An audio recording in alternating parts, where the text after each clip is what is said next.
तो शुरू करते हैं ये सवाल क्वेश्चन नंबर 3 के साथ। पिछले वाली कैटेगरी का जो क्वेश्चन था कमीशन वाला, वही कैटेगरी का ये भी क्वेश्चन है, लेकिन इसमें थोड़ा सा टेस्ट मिलेगा आपको, उसको सीखते हैं। चलिए देखते हैं।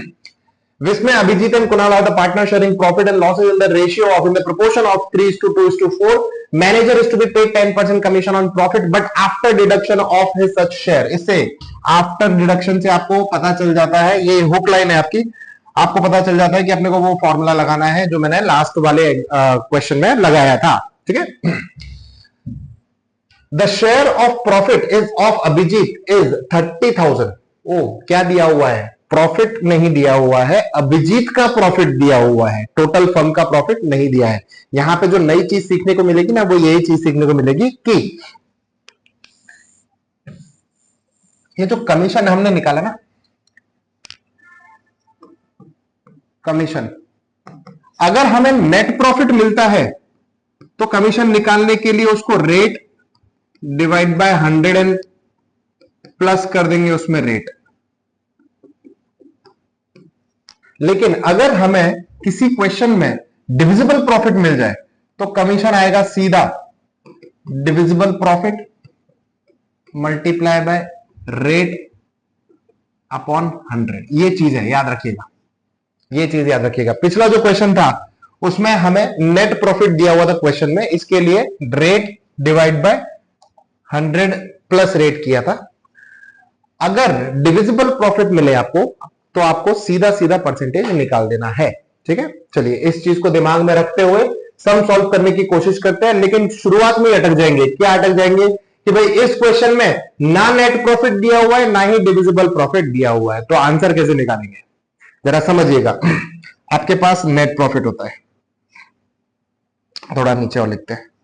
आपके पास नेट प्रॉफिट होता है, नेट प्रॉफिट में से आप कमीशन माइनस करते हो, कमीशन माइनस करने के बाद आपको डिविजिबल प्रॉफिट मिलता है। डिविजिबल प्रॉफिट को आप तीनों पार्टनर्स में डिस्ट्रीब्यूट करते हो।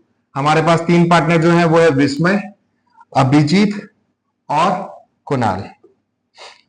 अब ऐसा बोल रहे हैं कि भाई अभिजीत जो है ना, उसको पैसा मिला है 30,000 रुपीज, इसको 30,000 ये वैल्यू दी हुई है। तो यहां से हमें उल्टा जाना है, सीधा नहीं जाना है। कैसे जाना है? उल्टा जाना है। तो अभिजीत के शेयर से मुझे टोटल प्रॉफिट मिल सकता है, अभिजीत के शेयर से मुझे क्या मिल सकता है? टोटल डिविजिबल प्रॉफिट मिल सकता है, डिविजिबल प्रॉफिट। ठीक है। और फिर डिविजिबल प्रॉफिट अगर मुझे मिलेगा तो मैं कमीशन कैसे निकालना है फाइंड आउट कर सकता हूं। चलिए देखते हैं। ये मैप अगर समझ में आ गया तो इसको भी नोटबुक में लिख के रखिएगा। मुझे मिटाना पड़ेगा उसे। स्क्रीनशॉट्स लेते रहिएगा जो जरूरी है, पॉज करते रहिएगा जहां जरूरी है। ठीक है। चलिए देखिए, तो डिविजिबल प्रॉफिट कैसे निकालना है उसकी बात करते हैं। डिविजिबल प्रॉफिट निकालने के लिए देखो, आप एक चीज का ध्यान रखिए। लास्ट टाइम अपने ने क्या किया था? शेयर ऑफ अभिजीत निकालना है अपने को। तो डिविजिबल प्रॉफिट को, शेयर ऑफ अभिजीत कितना आएगा? सेकंड पार्टनर है, मतलब 2/9 आएगा, है ना? तो 2/9 इस तरीके से अपने को आंसर मिलेगा। तो शेयर ऑफ अभिजीत इज 30,000, ये हमें दे दिया गया ऑलरेडी। डिविजिबल प्रॉफिट हमें पता नहीं है, मल्टीप्लाई बाय 2/9। तो मुझे सोच के बताइए, divisible profit will be 30,000 multiply by 9/2, reciprocal हो जाएगा, इक्वल्स टू रुपीज 135, 1,35,000। ये आपका आ गया डिविजिबल प्रॉफिट। लेकिन ये आपका आंसर नहीं है, ये क्या है? आपका डिविजिबल प्रॉफिट है। देखो डिविजिबल प्रॉफिट हमको मिल गया तो हमें क्या मिल सकता है? कमीशन मिल सकता है, और वही हमारा आंसर हो जाएगा। इसको मैं साइड में कर देता हूं फटाफट से।